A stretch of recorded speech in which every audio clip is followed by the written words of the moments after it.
we're gonna have to throw them away. In the late 90s, I volunteered at a small private school. They had a little bit of money for extras like computers and computer teachers. I don't know much about computers, but I knew how to plug them in and knew how to put one together if you gave me the parts. So naturally, I got asked to be director of the computer lab. It had 2 very old computers, and naturally, it was a volunteer job. I had very little money and a lot of time, and they knew I wanted the job, and they told me after I build it up, they'd put a salary in the budget. I taught classes the difference between components, file structures, basics, some DOS, and how rebooting your computer usually solves whatever problem you have. The concept of drivers, just a lot of basic stuff. The thing is, the director of the school hated fundraising, so my salary never got added to the budget. And the director often kept himself busy doing other things. Useless things. One sunny morning, he finds me and tells me to wish him luck. If today goes right, we're gonna have a huge computer lab. He comes back from his meeting with a huge smile. I did it! I convinced a bank to donate us their old computers. Alright, great. Now I have to set up and maintain 50 new, for us, computers.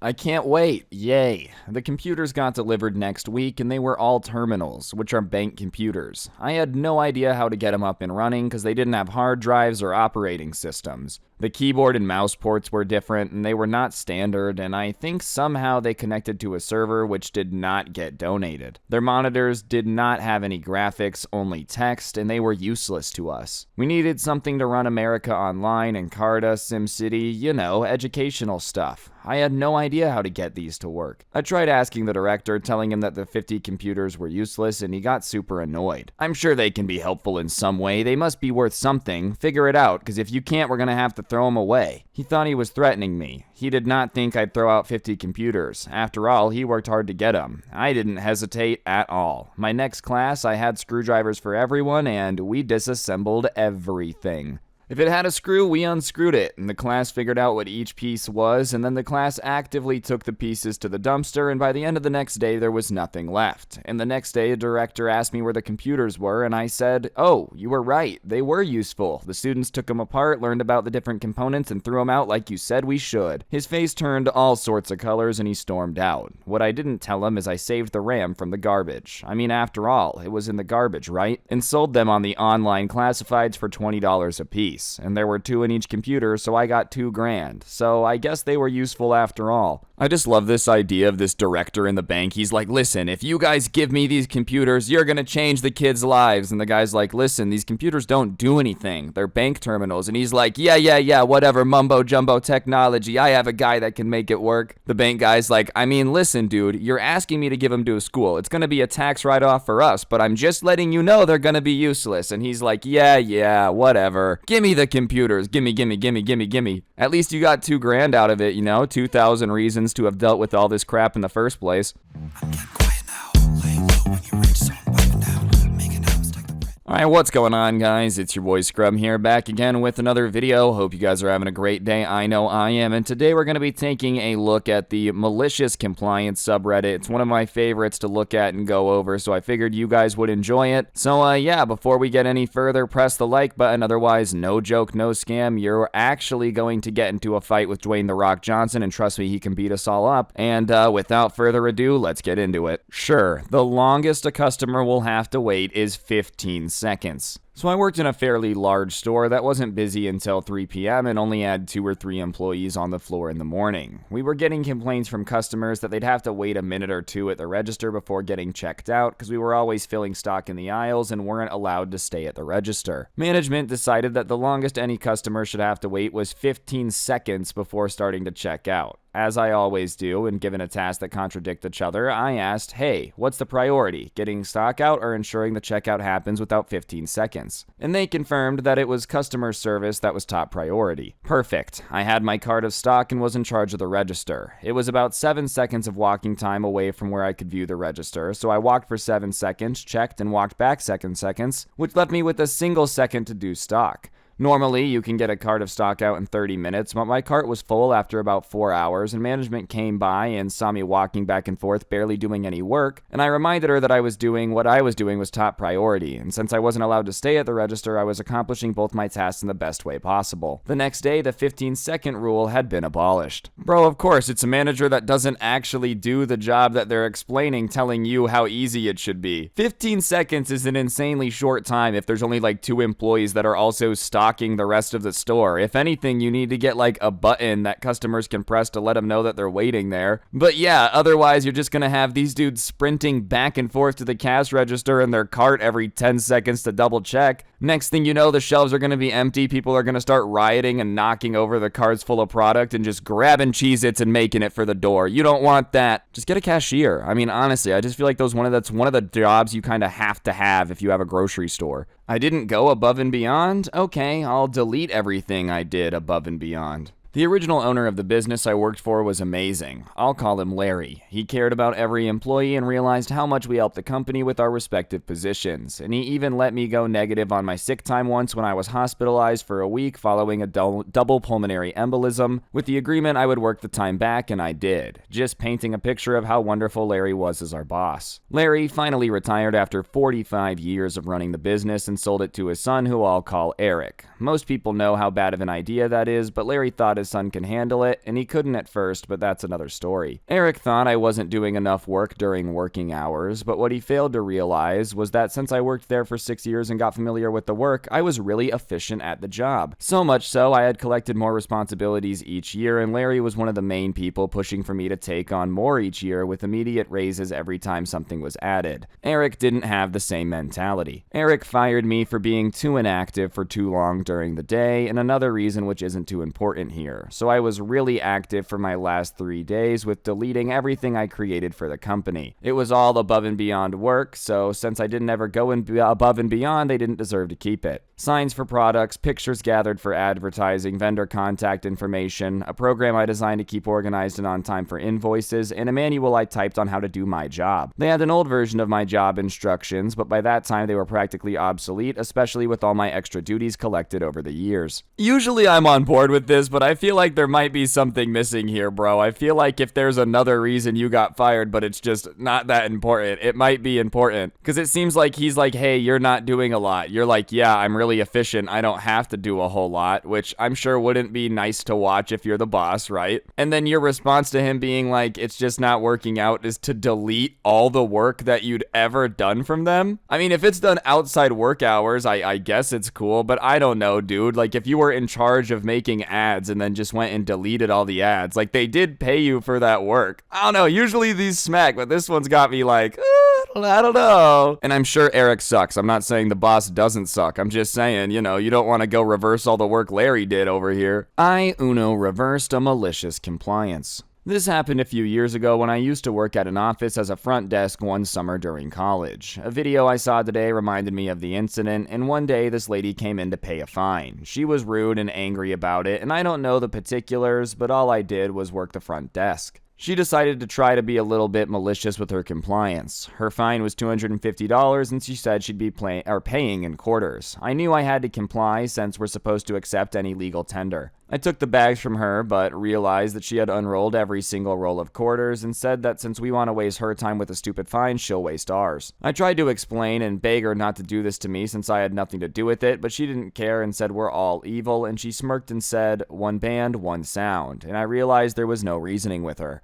I was furious, but I began counting one by one. We were interrupted by multiple phone calls and customers, so I had to restart a few times, and she started to realize how long it was going to take. She tried to stack the quarters to help me count faster, but I told her that was my job, and I couldn't take the word the stacks were the correct, so I'd have to do it one by one like she asked for. 2 other people came and left while she was standing there, and she started getting mad, saying I'm wasting her time on purpose, and I told her that we don't have a coin counter, so this is how it's going to take. She threatened the police, and I told her to go ahead and I'll have to restart when they get here, so so I can be sure to get an accurate count, and after someone else came, she finally snapped, whipped out her card and paid. As she was leaving, she snatched one of the bags off the counter, but the handle gave way, spilling the coins all over the floor. She scooped up what she could, but left a good chunk, and I told her it was littering, and she flipped me off. I got a broom and swept up the coins, and there was about 192 quarters on the floor, and when I was leaving work, I found more in the parking lot. It's not a whole lot of money, but for a broke college student, it was great. This is golden, because it's not like you're starting the pettiness, alright? They walk in, they're like, I'm paying in quarters, trying to piss you off. By all means, dude, I'll sit here and count quarters all day. I'm paid by the hour. I'm getting a paycheck regardless. You're the one that's gonna have to sit here and watch me count it out, and wouldn't you know that, it seems like magically I forgot all the Sesame Street I've watched, and I've forgotten how to count. This is just the best way to waste their time back. You know, what is it, like...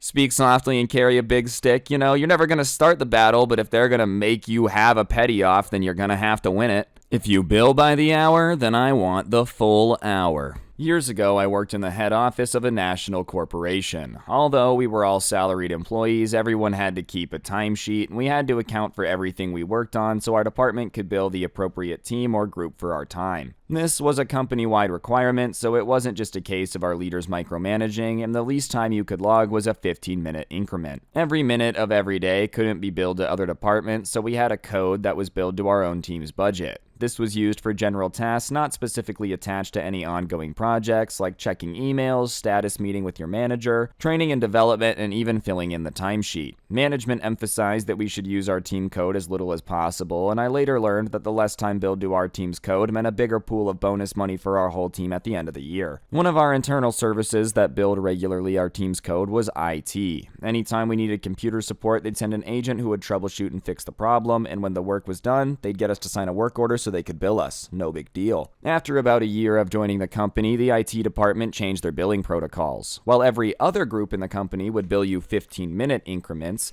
IT decided that they'd bill in 1-hour increments. No idea how they sold that to the VPs, but no one objected. So if it only took IT 15 minutes to solve the issue, they'd still bill my team's code for an hour. And it didn't take long for my bosses to notice that our team's code was being billed a lot more than previously, but no one connected the dots and tied it to the new IT billing practices. Cue malicious compliance. Here's how my next counter with the on-site IT agent went. All done, can you go ahead and sign this invoice? What? This invoice is for an hour of work and you were here for 15 minutes. It's the new policy, okay? Just sign it. I'm sorry, I can't do that. Listen, I don't have time to argue. We're really busy and I need to move on to the next ticket ASAP. Tell you what, I won't bill you for this visit, but next time you'll sign regardless of how quickly we solve your problem. This happened a few more times and I continued to object to any bill that didn't reflect the actual time spent on my issues, and they kept agreeing to give me a free pass this time, and after the 4th time, the IT agent stood his ground. You have to sign this invoice. I'll gladly sign it in 45 minutes when you've been here a full hour. Feel free to pull up a chair and sit down. He was clearly frustrated but decided to call my bluff and sat down. And a minute later, he pulled out his laptop and started working on something else. What are you doing? I'm getting caught up on a few things while I wait out the hour. Oh no, this is my time. You're not allowed to work on anything for anyone else. Well, what do you expect me to do? Just sit here and do nothing? Yeah, if you want me to sign that invoice, then you will sit here and do nothing until the hour is up. The guy was stubborn, so he did indeed sit there for the rest of the hour. I signed the invoice and he went on his way, and I shared the story with my colleagues, and they decided to do the same the next time they needed IT support. This went on for about a week, and then IT changed their tune. They no longer asked anyone on my team to sign off an invoice unless the job took an hour or longer, and it turned out they were generating so many billable hours doing this to every team that dealing with our malicious compliance wasn't worth it. They choose to service our team for free rather than give up the 45 minutes they could bill those other 2 or 3 departments at 1 hour each. That year, our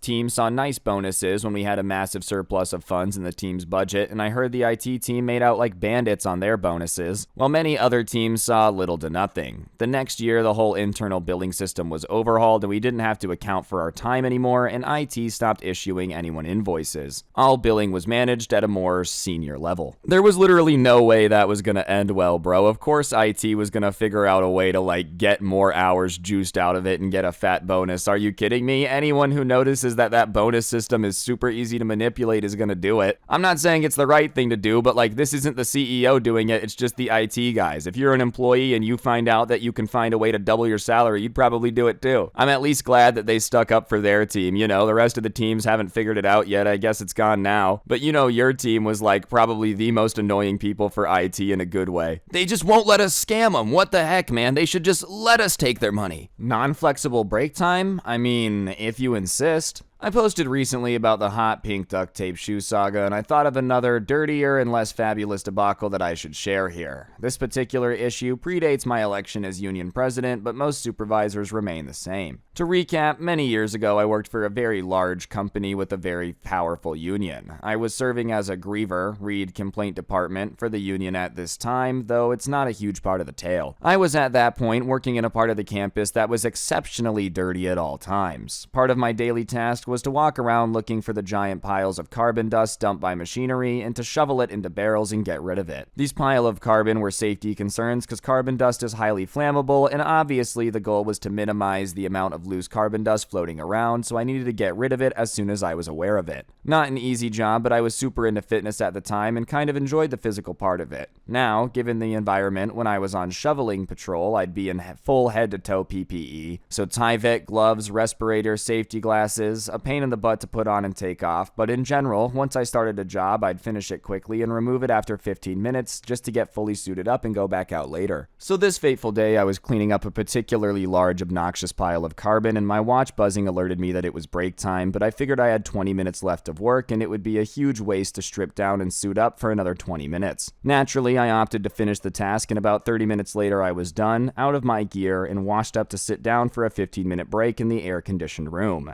Absolute bliss. Then, as luck would have it, no more than 2 minutes later, as I'm minding my own business eating string cheese, one of the supervisors walked in to ask me why I was in the break room off of break time. I told her about the carbon spill and how it didn't make sense to leave the job unfinished and waste equipment when I could just finish it in one go, and we also generally prioritized cleaning up safety hazards in a timely manner. I was informed that I was being written up for not taking my break at the correct time, and due to that, I was forfeiting that break by missing it. I told the supervisor she couldn't legally take my break time due to her deciding to change the policy, so she graciously allowed me to finish my remaining 10 minutes. I couldn't really fight the write-up because technically we did have set break times, and the practice of moving back break times was unique to the particular building I was working in due to the emergency safety hazards requiring attention. This building was close to a century old, and sometimes there were floods, carbon dumps, oil spills, and the catastrophic issues like that were our domain. And most of the agreements were informal, so we never had a written agreement allowing us to move breaks as needed for urgent jobs. So, shortly after, the 5 of 6 of us working in the building were called together and informed we were under no circumstances to take our breaks outside of the set times, and in case of emergency, we required verbal permission to do so. Famous last words. As you can probably predict, a few weeks later, all 5 employees from my department present were called for an emergency removal of a combined oil-carbon spill. This is very heavy, very dirty, and fairly dangerous work. The entire factory had to stop production until we got it cleaned up, and the plant manager was actually shoveling alongside us to try to move everything along faster. 30 minutes later, and I realize it's less than 15 minutes before we go on lunch, and I mentioned this to my coworkers, to which we grumble, and I explained the plant manager told us that we cannot work over our lunch break without permission or risk write-ups, so I'm going to make a call to get permission. I called every supervisor we had in the 15 minutes, and not a single one answered. Apparently, they'd all gone to lunch together and didn't want to be bothered. I came back in and told the crew I couldn't reach anyone, and they all tried calling as well, and nothing. The plant manager called our supervisors, and they didn't pick up for him.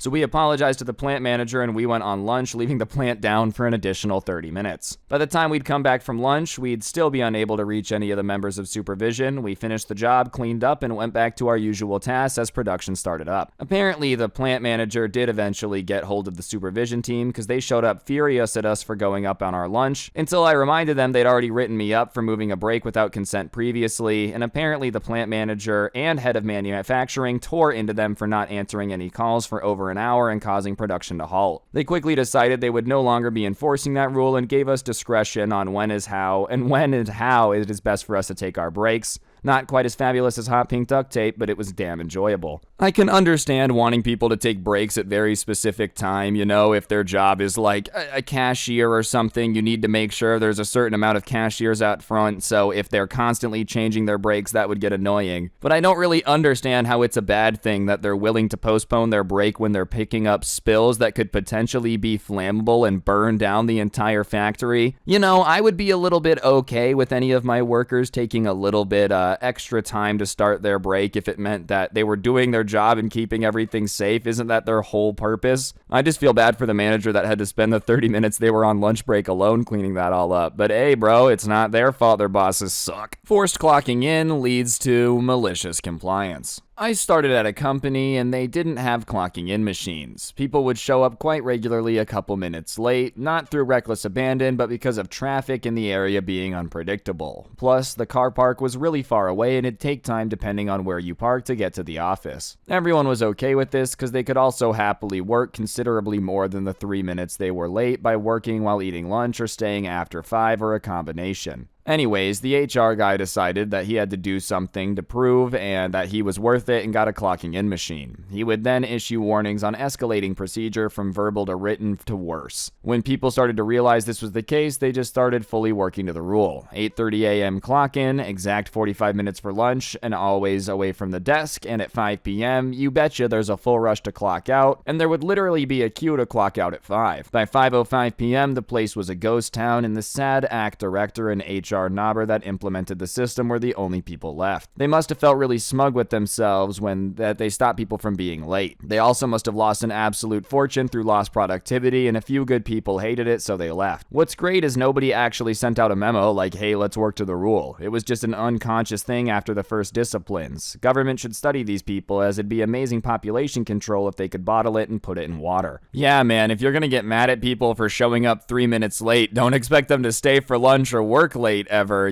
Seriously, everyone's gonna be a little loose on clocking in. It's the morning, everyone's tired, nobody really wants to be there. But if you're gonna be an absolute jerk about it, just expect your employees to not have your back when you're like, guys, we're pinched and we need to work late. Sorry, dude, my shift ends at 5. Clocking out, deuces. District manager wanted us to treat our customers like our best friend. Okay. Retail time. Those were the days. I worked in the number 3 office supply chain in the country. Small flex, there were only 3 at the time. Well, I had one of those district managers that went to district manager school and did district manager things.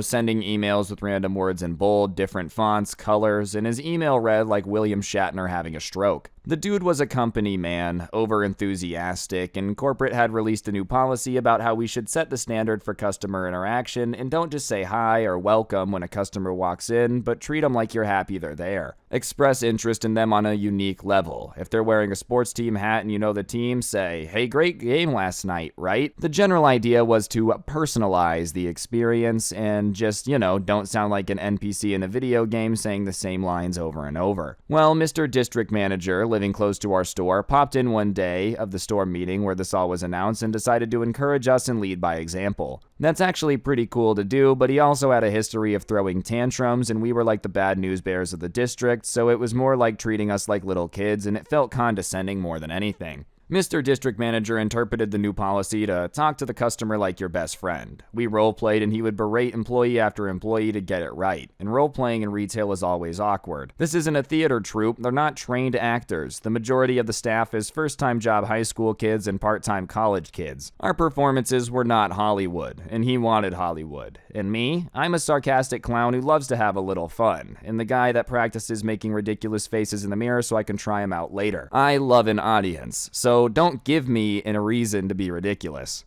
So the store opens at 8 a.m. and customers start coming in, and district manager is still here, watching our performances and rating us, but not being as loudly snide in front of the customers. It's my turn, and he's again repeating out loud, you need to treat the customer like you treat your best friend walking into your house. I recognized the customer who walked in. An old guy in his 60s we gave the nickname of Reno, and I know he heard every word the manager said, and he's one of our favorite customers, and you'll know why. Reno walks right up to me and I say, "Hey, what's up, dude?" And he says, "You know, man, same crap, different day, right?" And I say, "Tell me about it. My district manager has been a real pain in the butt lately with some new dumb idea that's gonna blow up in his face." And Reno laughed and said, "Sounds about right. Hey, I need to get some folders for a presentation for the condo association. You know where those are?" And I said, "Back of the store, dude. Find them yourself. I'm not your servant." And he says, "Fair enough. I think your manager buddy has figured out how stupid this is yet." And I said, "I don't know, man. He's not that bright." Reno laughs loud, as he's prone to, and takes a step to my district manager, gives him a big slap on the arm, the kind that ends up with his hand gripping the arm by the shoulder, stares at him in the eye and gives him a small shake. I'll think he'll figure it out. He doesn't want to make the store's best customer angry, and he walked off. He was beet red with anger. If he were a cartoon, there would be steam. He breathes and practically hisses through his teeth and asking what the hell I'm trying to pull. I do my best Joey from Friends and said, "What? You treat him like my best friend, and Reno lives here." I got written up again that day. Hashtag worth it. So many times I should have been fired from that job. And it was like 2004, so obviously I didn't get word for word banter memorized perfectly, but that's the kind of guy Reno was, and that's the employee I was, and that's the setup we were given. Yeah, I feel like treating customers like your best friend maybe works for like the older generation, but me and my friends are pretty brutally mean to each other, I can't even lie. Not in a bad way, it's not like we're making each other cry or anything, but my goodness, if I treated customers like my best friend, they probably wouldn't want to buy stuff. Not in a mean way, they just don't have the same sense of humor, you know? If some lady walks in the store and I'm like, "My goodness, you're dressed ugly as hell," like a standard greeting to one of my friends, they're not gonna like it as much. If I tell a dude like, "Oh, does this shirt look good?" and I'm like, "Nah, man, you gotta get one that says gaming is forever, you know, Fortnite, Fortnite, Fortnite," he's gonna think there's something wrong with me. He's not gonna think that, like, I'm just memeing. Anyways, guys, I think that's gonna do it for the video. Hopefully you enjoyed. If you did, I would appreciate you taking a second to press the like button. Let me know in the comment section down below what you thought, and of course, subscribe if you're new and turn on those notifications. If you want to help me out, I'll put a link to the intro song down below, along with a link to my podcast, The Scuffed Cast, or, of course, you could use code Scrubby at the G Fuel checkout. Beyond that, a couple more things you could do. I do put some of my content up on Spotify, so if you want to check that out, you can listen offline without gameplay, whatever floats your boat. I'll put that link in the top of the description. Or you can get yourself the coolest merch to ever exist in the history of the planet. That link is also down in the description below. And yeah, on that note, guys, that'll do it. Don't get anyone pregnant. If you do, make sure they're hot, and hopefully I'll see each and every single one of you guys next time with another video. I'm out. Peace.